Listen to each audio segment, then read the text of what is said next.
에서 전해오는 말 중에 양금택목이라고 하는 나름대로 의미 있는 표현이 있더라고요. 새도 날 때에 앉게 되잖아요. 그때 아무 가지에나 앉지 아니하고 가지를 골라서 앉는다 하는 의미더라고요. 그 가지는 그냥 가지가 아니라 둥지를 아무데나 틀지 않는다, 이렇게 해석을 해볼 수가 있어요.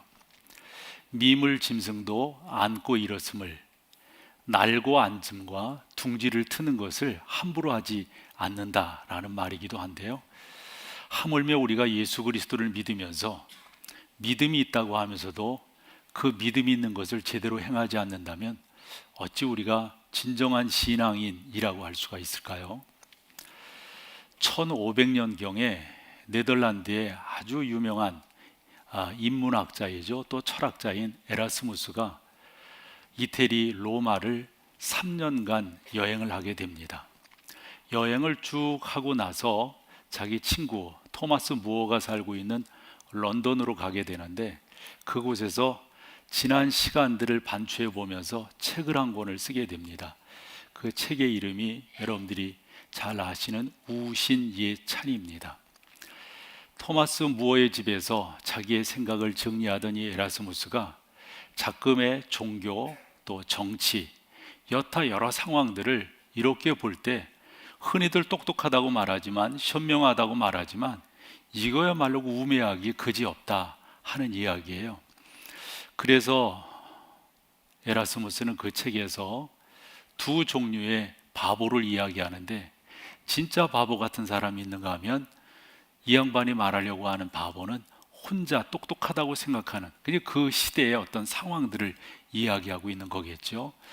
그러면서 지적을 하면서 나름대로 작금의 시대가 얼마나 우매한 것인가 하는 것을 글로써 우회적으로 기록해서 우리 가운데 교훈을 주려고 했던 거라고 봅니다. 저는 이렇게 목사로서 설교를 해나가면서 여러분들과 올바른 신앙의 길을 추구하고 찾고 있는 거잖아요. 그럴 때 과연 우리가 올바른 신앙을 갖고 있는가 사뭇 질문해 보지 않을 수가 없어요.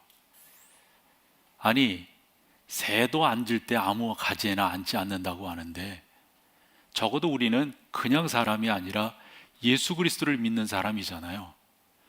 오늘 성경에 봤더니 외식이 그지없는 거예요. 거칠애가 그지없는 거고요. 하나님을 믿는다고 하지만 진짜 믿는 것이 아닌 거죠. 우리 가운데는 이와 같은 모습들은 없는가? 우리 가운데는 양, 금, 택, 목, 이런 교훈들이 우리 가운데는 적용되고 있는 것은 아닌가? 우신예찬이 나중에는 이제 1517년, 이 책은 1511년에 완성이 되었거든요. 그래서 그 당시에 많은 사람들이 영향을 미쳤는데, 특별히 종교개혁에 크게 영향을 미친 것을 우리가 보게 됩니다. 그래서 저는 여러분들과 신앙생활을 하면서 조금 더 좀 올바르게 신앙생활을 해보고 싶고요. 우리 교회의 캐치프레이즈인 이 지역의 영성을 선도하는 교회가 되기를 원하고, 저는 여러분들이 이 교회에 등록해서 다 의미 있는 신앙생활을 하시려고 하는 분이라고 생각할 때 실망시켜 드리고 싶지 않아요. 여러분들도 저를 실망시키지 마시고요. 그래서 신앙생활을 잘 해나가고 싶은 겁니다. 마틴 루터가 어느 날 수도원에서 있을 때 식사를 할 때 일이라고 그래요. 수도원 생활이라고 하는 게 가난한 삶이잖아요. 입는 옷, 먹는 음식이라고 하는 게 간신히 연명할 정도이니까요. 빵 몇 조각, 그 다음에 그 햄 같은 거, 그걸 고기라고 할 수도 없고 말이에요. 요것을 책상에도 이렇게 놓고 식탁에도 놓고 이렇게 먹는데, 그 옆에 강아지가 있었는데, 개가 있었나 봐요. 그런데 이 개가 루터가 빵에 손이 가면은 그렇게 가고, 또 이게 입에 자기 손만 이렇게 왔다 갔다 하는 이런 모습을 이 루터가 이렇게 보면서, 야, 개도 자기에 관심 있는 것에 저렇게 왔다 갔다 이렇게 움직이는데 나는 하나님께 얼마나 집중하며 살아가고 있는가, 이런 나름대로의 깨달음을 가졌다 하는 거죠. 저는 이와 같은 내용들을 설교를 준비하면서 이렇게 볼 때, 나는 과연 얼마만큼 내 삶에 집중하면서 살아가고 있는가? 여러분들에게 한때 요 성경 구절을 꽤 많이 암송을 한 적이 있었죠. 믿음이 없이는 하나님을 기쁘시게 하지 못하나니 하나님께 나아가는 자는 반드시 그가 계신 것과 자기를 찾는 이들에게 상 주시는 이심을 뭐 해야 할지니라, 믿어야 할지니라. 이게 우리가 한때 얼마나 많이 외웠습니까? 정말 우리가 이와 같은 믿음을 갖고 있는가 하는 겁니다. 정말 우리는 살아있는, 정말 우리 가운데 온전한 믿음들을 우리가 갖고 있는가? 우리가 그 믿음 안에 온전히 서 있는가? 이런 질문을 던지면서 오늘 본문을 통해서 과연 우리가 가지고 있는 이 영적 본질은 무엇인가? 혹여 우리 주님께서 지적하시는 외식은 아닌가? 두 가지 사항을, 헌금할 때와 기도할 때 이 두 가지 사항을 지적하고 있잖아요. 우리는 과연 그렇게 하고 있는 것은 아닌가? 여러분과 함께 교훈을 얻으며 나아가려고 할 때 적어도 여러분들이 올바른 신앙생활을 하시기를 원한다면 말씀드리는 이 세 가지를 좀 더 심중에 기억하시고 신앙생활을 해 주십시오 하는 거예요. 그 첫 번째는 다른 것이 아니라 우리 하나님 앞에 여러분들이 신앙생활을 하며 믿음의 행위를 보이실 때 좀 이렇게 자꾸 드러내려고 하시지 말고요, 누구한테 보이려고 자꾸 하지 말고요, 하나님 앞에 드러내시라고요. 하나님이 보시도록 여러분들이 신앙생활을 해 나가신다면 얼마나 좋을까 싶어요. 1절과 5절과 그 다음에 13절 이렇게 성경 구절을 좀 읽어보려고 하는데, 왜 읽으려고 하는가 여러분들이 눈치채시리라고 봐요. 먼저 1절 같이 읽어보죠. 시작. 사람에게 보이려고 그들 앞에서 너희 의를 행하지 않도록 주의하라. 그리하지 아니하면 하늘에 계신 너희 아버지께 상을 받지. 그러면 맨 앞에 뭐예요? 사람에게 보이려고 그들 앞에서 뭐예요? 하지 말아라 하는 거예요. 사람이 믿음 생활이라고 하는 것은 사람한테 보이는 것이 아니다. 뒤에 보니까 만약 사람한테 보이려고 여러분들이 했다면 어떻게 된다고요? 하나님께 상을 받지 못한다는 거예요. 그 다음에 5절로 가보세요. 5절도 우리 같이 한번 읽어봐 보세요. 시작. 또 너희는 기도할 때 외식하는 자와 같이 하지 말라. 그들은 사람에게 보이려고 회당과 큰 거리 어귀에 서서 기도하기를 좋아하느니라. 그러면 결과가 어떻게, 그렇게 기도하면 결과가 어떻게 되는 거예요? 내가 진실로 너희에게 이르노니 그들은 자기 상을 이미 받았다. 그리고 사실 못 받는다는 말과 이미 받았다라고 하는 말이 사실은 같은 거예요. 아니, 사람에게 보이려고 기도 백날 해보세요. 그 뭔 소용이 있겠어요? 그 다음에 16절로 한번 가볼게요. 16절 같이 한번 읽어보세요. 시작. 금식할 때에는 너희는 외식하는 자들과 같이 슬픈 기색을. 자, 여러분 요거 그대 성경은 놔둬 보세요. 금식은 왜 하는 겁니까? 그냥 여타 기도와 금식 기도의 차이가 어디에 있어요? 이렇게 해석을 하면 되거든요. 우리는 먹어야 살잖아요. 먹지 않으면 우리는 죽어요.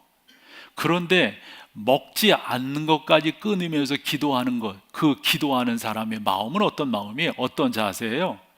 하나님, 저는 이만큼 이거 구하는 것이 저에게는 다급해요.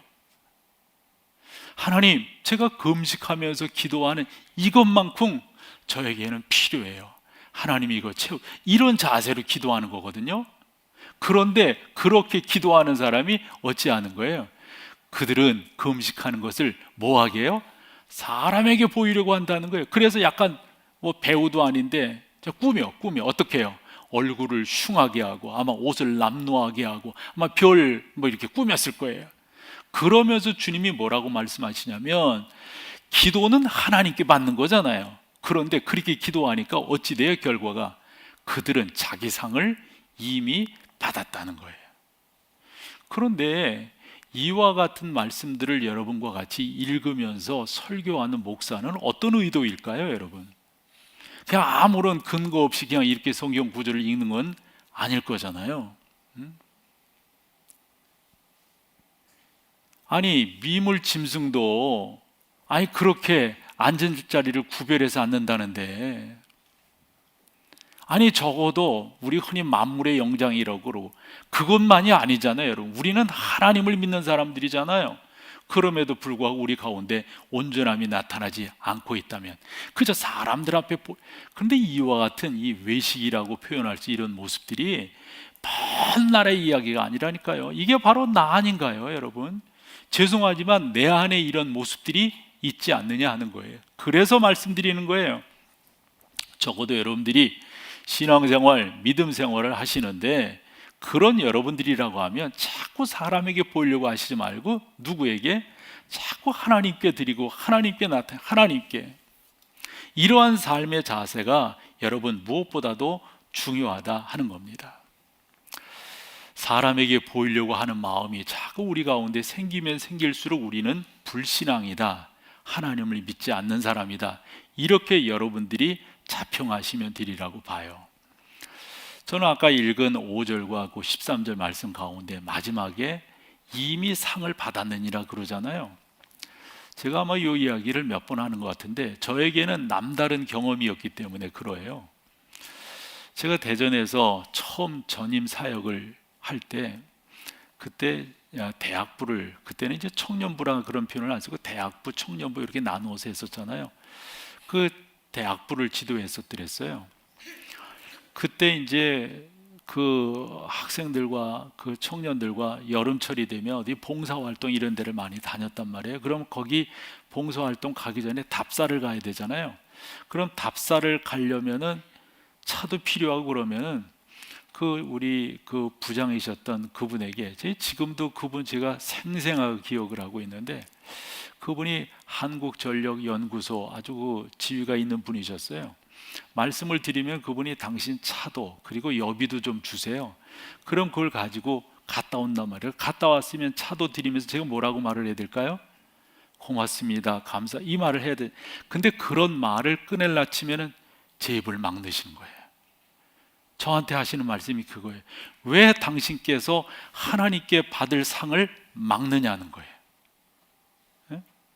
이게 바로 그 말이에요, 여러분. 우리가 사람들의 눈에 띄고 사람들에게 칭찬을 받고 사람들의 관심이 있잖아요. 우리 주님 뭐라고 하셨어요? 벌써 상이 끝났다는 거예요. 아무리 우리가 기도하지만 혹여 사람들에게 보이려고 그렇게 기도했다면 그 기도는 뭐라는 거예요? 벌써 사람들로 인해서 끝났다는 거예요. 적어도 우리가 신앙생활을 어떻게 해야 될 것인가 하는 것을 너무도 귀하게 말씀해 주고 있다라고 생각을 합니다.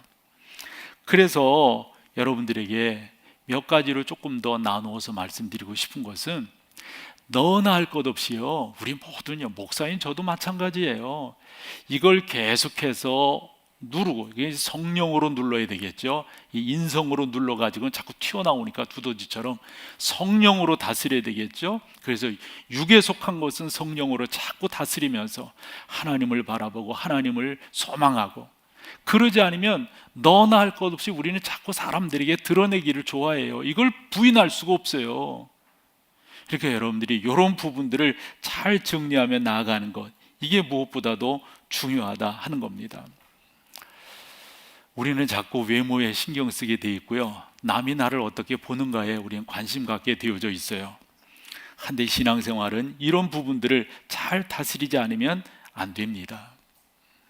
특별히 여러분, 우리는요, 사람들이 나한테 좋은 말 하는 것 되게 듣고 싶어 해요. 그런데 있잖아요, 요런 말들이 나한테 들리지 않으면 흔한 말로 시험 들었다고 그러고 내가 이런 거 다 열심히, 이런 식의 생각을 하기가 쉽단 말이죠. 또한 꽤 되는 사람 중에는 내가 이런 일을 하면은 나한테 어떤 유익이 있어, 이런 식의 생각을 갖고 교회 일도 하고 하나님 앞에 이것도 옳지 못하다 봐요. 제가 좀 노골적으로 이야기를 하나 해볼게요. 교회에서 중직자 선거를 하다 보면 어느 분이 안 될 수 있잖아요. 그러면 이런 말을 하는 것을 제가 전해 듣기도 했어요. 뭐냐면, 적어도 교회에서 중직자가 되려면 사람들의 눈에 잘 띄는 곳에 있어야 돼, 이런다고요. 죄송하지만 그런 분은 안 되셔야 된다고요. 그런 자세로, 그런 모습으로 교회에 직분을 맡다 보니까 엉뚱한 생각하고 엉뚱한 문제 일으키고 이리저리 부딪히고 그러는 거라고요. 적어도 우리가 하나님 앞에서 그분이 바라보심에 우리가 온전함으로 나갈 때, 하나님이 저의 왕이십니다. 하나님이 저의 전부이십니다. 적어도 여러분 가운데 이와 같은 신앙의 가치관이 딱 자리를 잡고 있어서 온전함으로 나가야지.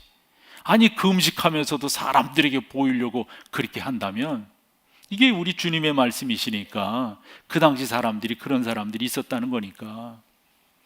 에라스무스가 왜 우신예찬이라고 하는 걸 썼을까요? 너무도 교회 안에 인간적인 모습들이 너무도 많으니까. 진짜 똑똑한 사람들이지만 당신의 눈에 보기엔 바보가 그지없는 바보예요. 여러분, 한 번 더 우리 묵상하면서 그렇게 주 앞에 나아갈 수 있기를 소망해요. 누가복음 10장에 가보면 선한 사마리아 사람의 비유가 나옵니다. 어떤 사람이 예루살렘에서 여리고로 내려가다가 강도를 만나게 됩니다. 그런데 강도 만난 사람 곁으로 제사장도 지나가고 레위인도 지나가는데 돕지 않아요. 사실은 어찌 보면 같은 유대인이에요. 그런데 그 옆을 지나가던, 사실은 유대인들이 사마리아 사람을 볼 때 속된 말로 짐승처럼 여겼단 말이에요. 같이 요즘 뭐 인종 갈등 뭐 이런 것들 뭐 종종 보도되고 그러잖아요. 훨씬 더 했다라고 생각해요. 훨씬 더 했다. 그런데 이 사마리아 사람이 그를 도왔다는 거예요. 그러면 왜 저와 같은 도움을 주지 않는가? 라고 질문으로 들어가 봤을 때 우리가 일반적으로 생각하는 것은 제사장이고 또 레위인이고 또 뭐 하는 사람입니까? 하나님 앞에 제사 드리는 것을 돕는 사람이에요. 이런 사람들은 부정한 것을 보거나 만지거나 그러면 본연의 일을 할 수가 없어요. 그래서 안 만졌다. 일반적으로 그렇게 해석들을 한다고요. 그러나 여러분, 그게 맞는 말일까요? 그래서 어느 분이 이렇게 짓궂게 예를 들어요. 만약 강도 만난 사람이 산속에 있지 않았다면, 만약 그 강도 만난 사람이 예루살렘 복판에서 강도를 만났다면 이 사람들이 그냥 지나갔겠는가? 사람들이 다 보는데, 사람들이 누가 돕는가를 보고 있는데, 이런 예도 사실은 정확한 성경 해석은 아니지만 풍유적, 알레고리칼한 해석으로 보았을 때는 일리가 있다고 봐요. 사람들이 봐주면 뭔가를 하고, 사람들이 보지 않으면, 알아주지 않으면 안 하려고 하는 것. 우리 주님은 정확하게 말씀하셨습니다. 사람에게 보이려고 하지 말라. 우리 모두가 이와 같은 신앙생활을 옳게 해나간다면 하나님께서 나를 어떻게 보실까? 전능하신 하나님이 나를 어떻게 평가하실까? 적어도 말이에요, 우리가 그렇게 나간다면 이보다 더 귀함이 어디 있겠는가 싶어요. 두 번째로, 여러분들이 은밀하게 하나님 그분을 바라보며 믿음의 반응을 보이시는 것도 참 중요하지만, 우리가 흔히 그런 말 하지요. 코람데오. 뭔 말이죠 여러분? 신전의식이란 말이죠. 하나님 앞에서 한다.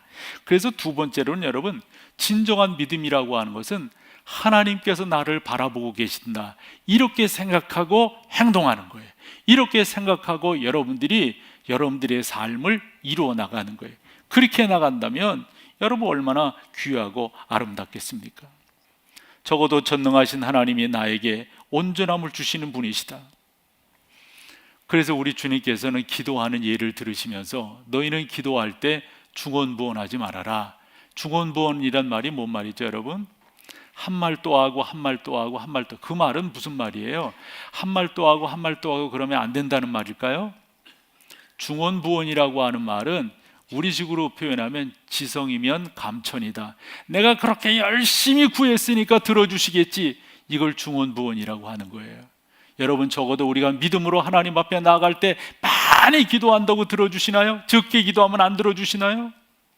적어도 그런 건 아니잖아요. 적어도 사람들이 봐주는 것, 그러면 그게 아니란 말이에요. 적어도 우리가 하나님 그분 보시는데 온전함으로 나아간다면, 이와 같은 설교를 준비하며 나가려고 할 때 청년 때 불렀던 그 찬송이 하나 떠올랐어요. 천국에서 해같이 빛나리라고 하는 그 복음 찬양이에요. 가사를 여러분들이 아실 거예요. 당신의 그 섬김이 천국에서 해같이 빛나리, 당신의 그 겸손이 천국에서 해같이 빛나리, 당신의 그 믿음이 천국에서 해같이 빛나리, 당신의 그 충성이 천국에서 해같이 빛나리. 그러니까 말인즉슨 섬김과 겸손과 믿음과 충성이 천국에서 해처럼 빛난다는 거예요. 근데 그 뒤 가사가 의미가 있어요. 그 뒤 가사가 뭐냐면 주님이 기억하시면 좋하리. 주님이 기억하시면 좋하리. 예수님 사랑으로 가득한 모습, 천사도 흠모하는 아름다운 그 모습 뭐예요? 천국에서 해같이 빛나리. 당신의 그 순종이, 당신의 그 믿음이, 당신의 그 헌신이 천국에서 빛나면 되잖아요. 천국에서 빛나면. 또 그렇게 사람들이 그렇게 알아주는 것. 근데 있잖아요, 하나님 앞에 우리가 살면요, 적절하게 우리 하나님께서 사람들에게도 그렇게 해주세요. 사람들에게도. 저는 뭐 참 부족하기 그지없는 사람인데, 저는 우리 교회를 그렇게 이끌어가고 싶어요. 그저 이곳에 모이는 사람들이 복이나 주세요, 그렇게 구하는 이들이 아니라, 적어도 이곳에 모이는 분들은 삶이란 뭔가, 나는 어떠한 모습으로 살아야 되는가, 나는 어떠한 존재 의미를 갖고 있는가, 적어도 이런 질문을 던지면서 그 질문에 답을 갖고 살아가는 그런 하나님의 사람들로 저는 같이 신앙생활하고 싶어요. 사랑하는 여러분, 여러분들은 하나님의 사람이세요. 여러분들은 하나님께서 기뻐하시는 분들이라고요. 꼭 그 길을 걸어가시기를 축원합니다. 한 가지를 더 말씀드리면,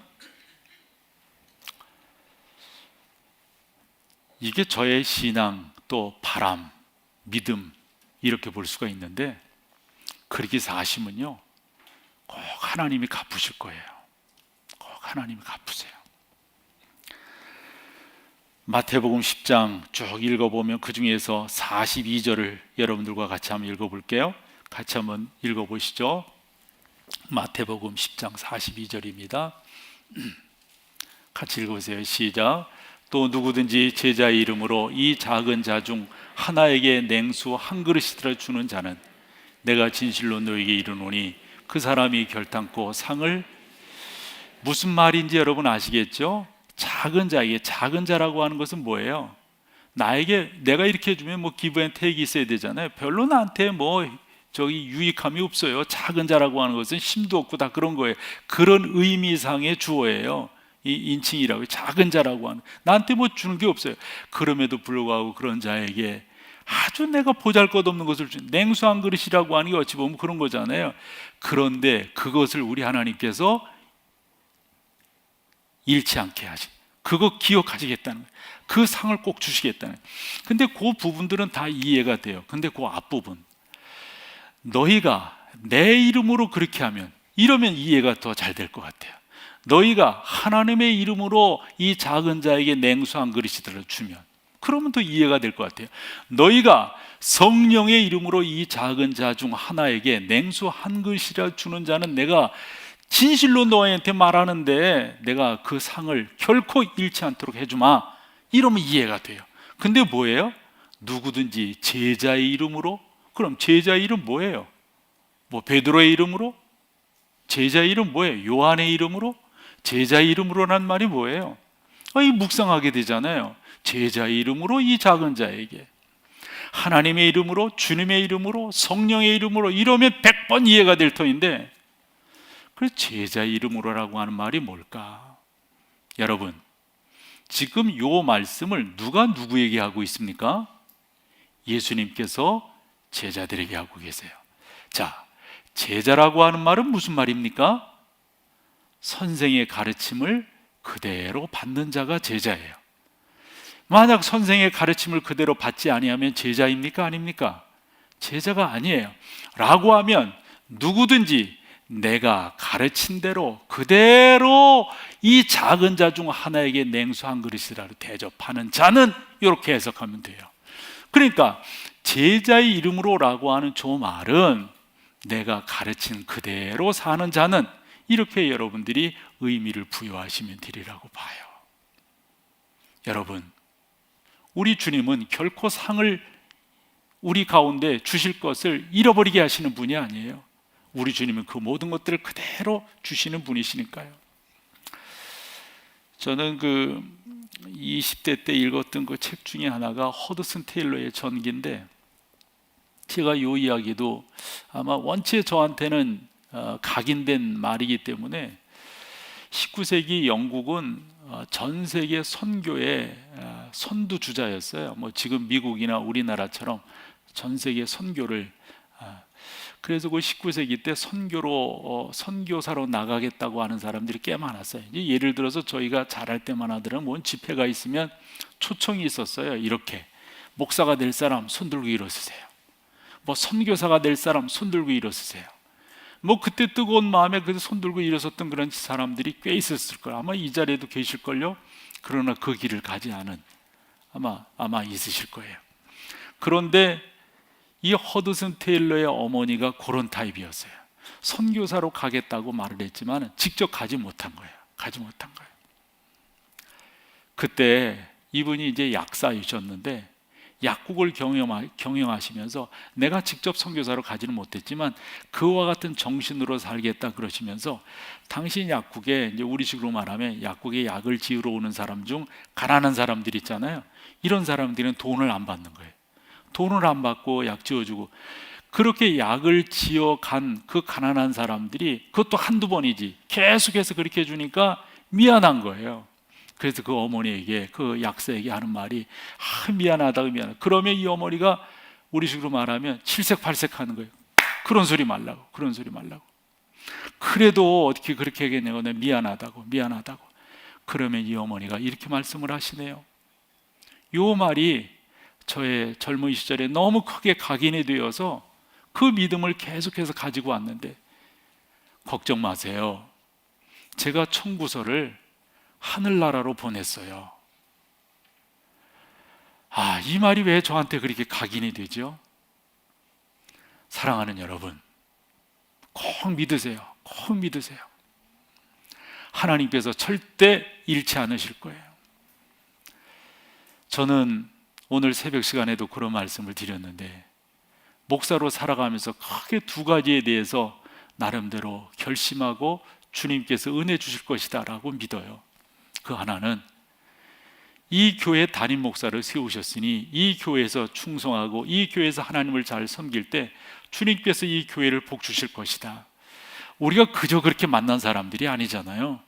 우리는 하나님 은혜 가운데서 축복된 관계로 만났잖아요. 우리는 서로 격려하고 서로 축복하는 관계로 만났단 말이에요. 그래서 목사도 교회 잘 만나야 복이라고 하는데, 여러분들도 목사 잘 만나야 복 아니겠어요? 하나님, 제가 그런 목사가 되게 해주세요. 그래서 제가 올바로 살아서, 이 표현을 여러분들이 이해해 주셔야 되는데, 저를 통해서 많은 분들이 복을 받게 해주세요. 우리 교회가 평안하게 해주세요. 이 교회에서 신앙생활하는 사람들이, 신앙생활하는 성도들이 아주 큰 자존감을 가질 수 있도록, 또 자부심을 가질 수 있도록 도와주세요. 이게 저 하나의 제 삶의 목표예요. 하나님을 바라보며 살아가는. 두 번째 목표가 있다면, 사실 이렇게 살면, 이렇게 주 앞에 헌신하면 하나님께서 저희 아이를 복 주실 것을 제가 믿어요. 저 또한 우리 부모의 복을 받으며 살아가잖아요. 나 또한 그걸 물려줘야 되지 않겠어요? 종종 그런 이야기를 여러분들에게 한 적이 있어요. 어디 가서 제 이름 석자 됐을 때 그래도 그 사람들이 반기면서 너 그 집 아들이로구나, 너 그 목사 아들이, 이렇게 말을 해야지. 여러분, 꼭 여러분들이 복 받을 것, 특별히 여러분들의 그 귀한 헌신을 통해서, 그 믿음을 통해서 하나님께서 놀랍게 여러분들의 자녀들에게 크게 은혜 주실 것을 꼭 믿으시고, 그렇게 신앙으로 승리하시는 귀한 여러분 되시기를 축원합니다. 제가 이런 이야기를 들었는데 그 이야기를 하나 드리고 마치도록 할게요. 옥수수 농사를 짓는 분이 계셨어요.